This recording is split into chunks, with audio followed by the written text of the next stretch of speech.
Salam sejahtera, terima kasih karena bersama dengan saya di Nazilin Unity Channel. Ini satu lagi fakta yang pastinya paling dibenci oleh walaupun pembangkang dan juga pemimpin-pemimpin yang suka makan rasuah.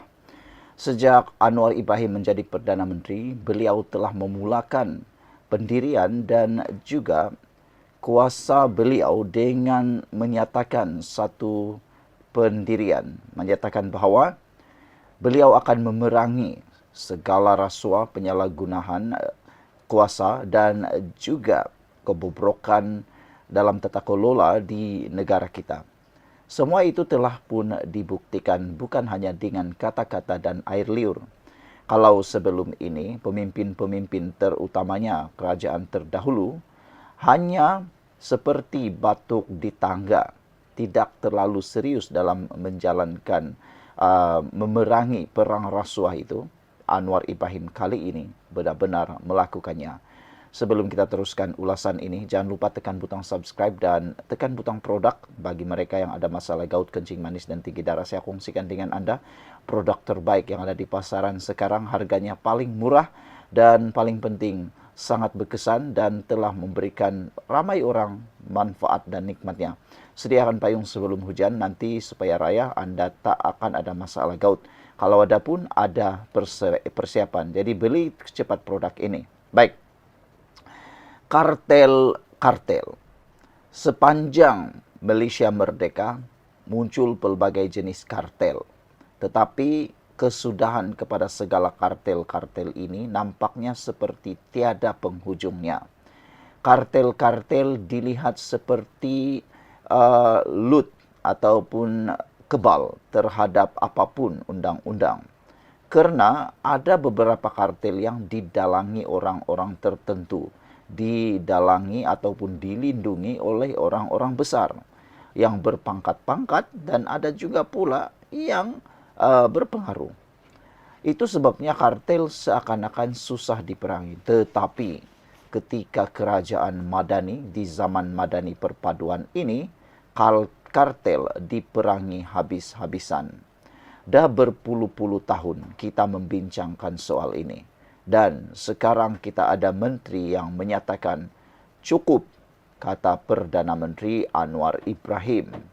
Kerajaan Madani jelas mahu menumpaskan aktiviti kartel dan rasuah. Usaha ini memerlukan tekad politik bagi menghentikan amalan yang telah bertapak sekian lama.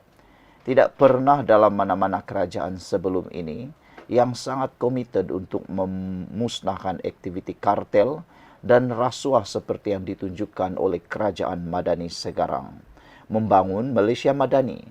Oleh sebab itu, ini saya senaraikan kepada anda komitmen kerajaan Madani memerangi kartel dan senarai-senarai kartel yang sedang dan telah diperangi pada zaman Madani.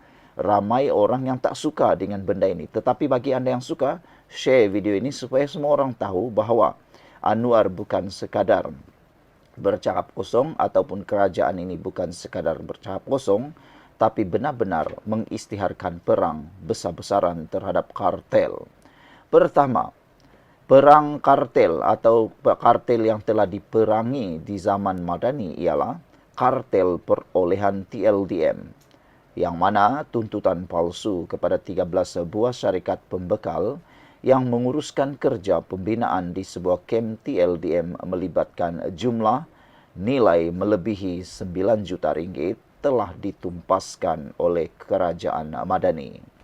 Kedua, kartel yang turut menggemparkan seluruh Malaysia ialah kartel baja, yang mana pengagihan dan pembekalan kontrak baja padi di sebuah pertubuhan di bawah kawalan sebuah kementerian yang dianggarkan bernilai 1.8 bilion. Yang ini pun membuatkan ramai orang yang tak dapat duduk tenang kerana beberapa orang penting dan berpengaruh besar turut disenaraikan terlibat dalam kartel baja ini. Kartel yang ketiga yang telah diperangi semasa zaman kerajaan Madani ialah kartel umrah. Kartel inilah yang paling dikutuk oleh rakyat Malaysia kerana senang-senangnya mereka mengambil kesempatan terhadap orang-orang yang ingin mengerjakan umrah.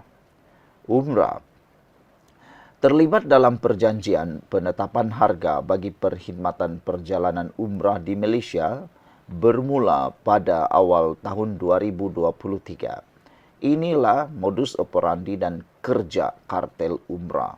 Mereka melakukan penetapan harga bagi perkhidmatan perjalanan umrah di Malaysia bermula pada awal 2023. Keempat, kartel dadah Sabah. Sindiket pengedaran dadah jenis sabu terbesar di Sabah yang disyaki mula beroperasi sejak tahun 2015. Tertanya-tanya kita, tahun 2015, siapakah kerajaan pada waktu itu?